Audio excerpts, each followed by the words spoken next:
penggantian. Ketika jenengan disuruh di surat Al-Isra benar-benar untuk berzakat, untuk mahar, membersihkan segala yang ada di jenengan, karena itu semata-mata bukan punya jenengan tapi hanya sekedar titipan, yaitu harta anak-anak. Kalau anak-anak ini titipan, harta ini ya, harta benda yang jenengan miliki.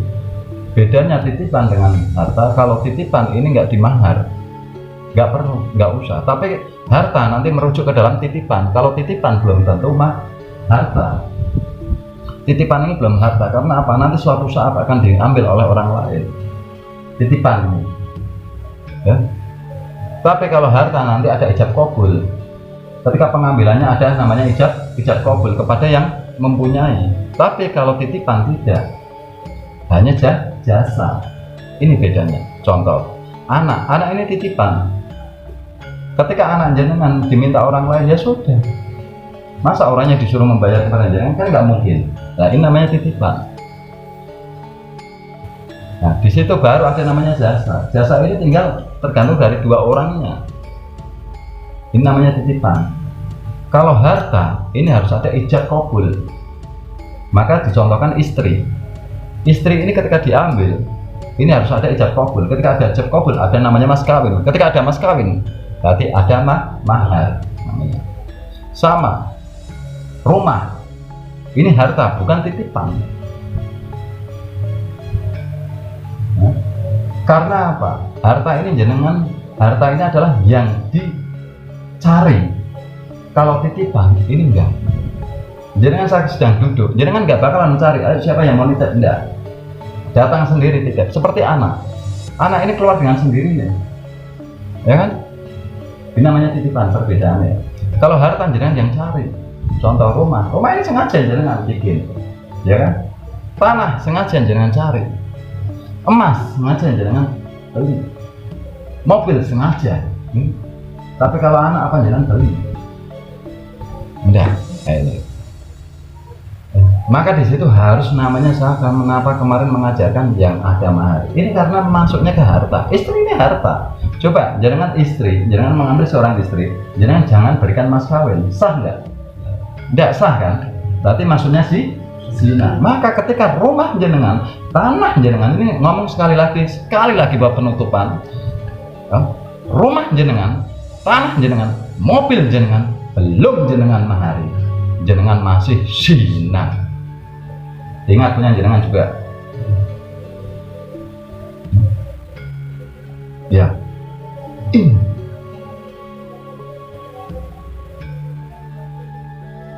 Ini benar-benar hati-hati. Maka ada penawar-penawarnya. Pasti semua ini Allah ini tidak akan memberatkan umat-umat. Hamba-hambanya ini tidak akan pernah diberatkan oleh Allah. Pasti ada caranya, tinggal jenengannya saja. Tidak ada orang yang dirugikan oleh Allah. Gimana mau rugi? Itu bukan punya jenengan, punya Allah. Jenengan mau dimahari atau tidak mahari, jenengan sayang ataupun tidak sayang, ketika inna lillahi wa inna ilaihi rajiun, tetap hilang, lenyap. Jenengan mau sayang ataupun tidak sayang, kalau sudah inna lillahi wa inna ilaihi rajiun, akan lenyap. Ini coba pakai logika ilmiah, akal sehat gimana. Makanya ini Al-Quran ini benar-benar menuntun penjenengan biar suci. Ini benar-benar ada satu hikayat, yaitu Syekh Bahlul, yang pada waktu itu Syekh Bahlul ini sering duduk di atas makom kuburan. Pada waktu kedudukannya Sultan Harun al-Rasyid atau Zulkarnain, saya lupa itu. Akhirnya sang raja ini mendatangi Syekh Bahlul. Syekh Bahlul, kamu itu gila. Siapa yang gila, tuanku? Saya apa jenengan? Kamu gila. Kenapa setiap hari kamu duduk di atas makom, di atas kuburan? Berarti kamu itu gila. Yang gila itu bukan saya, tapi jenengan. Jenengan duduk di tempat yang nanti akan ditinggalkan jenengan. kalau saya duduk di tempat yang dimana nanti akan saya masuki, yang nanti akan saya tuju, inilah tempat terakhir saya. Berarti yang gila saya akan jadi. Kenapa jenengan menunggu tempat yang nanti akan ditinggalkan? Kalau saya menunggu tempat yang nanti akan saya datang, lebih baik saya datang ini saya Balul. Jenengan bikin rumah sebesar apapun, nanti lo akan balik pulangnya ke kuburan. Sama, itu sejarahnya Syekh Balul atau Abu Nawas. Ya. Akhirnya mengakui lah Zulkarnain, atau kalau nggak salah Sultan Harun al-Rasyid, sudah lupa. Akhirnya mengakui ternyata benar.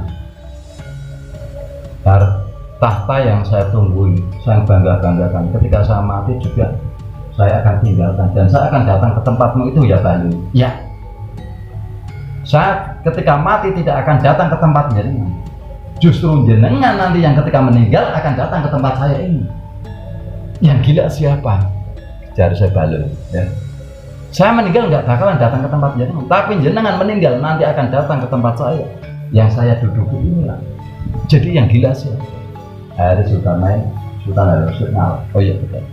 Ya udah, karena kecerdasanmu kamu ikut saya, kamu akan saya angkat menjadi orang yang terpercaya, kepercayaanku. Apapun yang kamu minta, jangan khawatir, akan saya penuhi. Syekh Balul ketawa. Betul, kamu akan bisa menyanggupi permintaanku, memenuhi permintaanku. Ya, saya adalah seorang raja. Saya punya 3 permintaan. Kalau tuanku bisa memenuhi 3 ini, saya akan ikut. Tapi kalau tidak, ya sudah, pokoknya ikut aja. Tidak bisa. Akhirnya Syekh Balul ini mengutarakan 3 permintaan. Ya sudah, 3 permintaan itu apa? 1, bisa nggak tuanku menunda kematian saya? Ayo.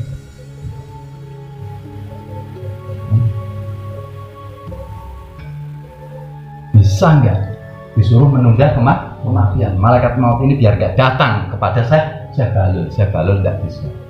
Berat itu. Balul nggak bisa. Yang kedua, bisa nggak jenengan menjamin keselamatan saya nanti di akhirat?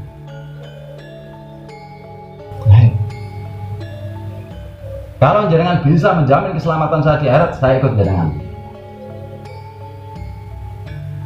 Rajanya ini nggak berat. Yang ketiga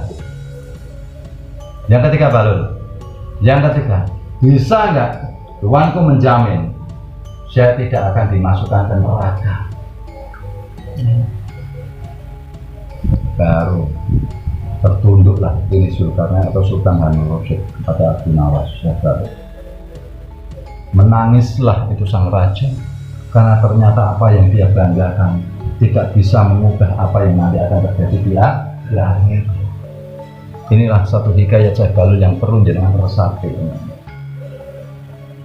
Ini seorang raja tidak bisa mengubah apa yang nanti akan terjadi di akhir. Yang bisa diri jenengan sendiri.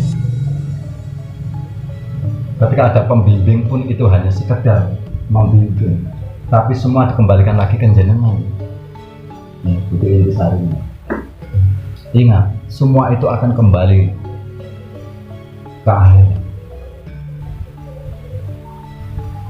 Kata orang Jawa, asal mula lemah bakal jadi lemah, asal mula banyu bakal jadi banyu, asal mula angin bakal jadi angin. Semua yang hidup, semua yang bergerak nanti akan mati. Inilah sering. Makanya kalau kita bedah sejarah hikayat 1001 malamnya Abu Nawas, ini banyak sebenarnya buat ilmu sungguh luar biasa. Makanya jangan lebih resapi lagi, lebih renungi lagi. Ya, ini Al-Isra sudah habis.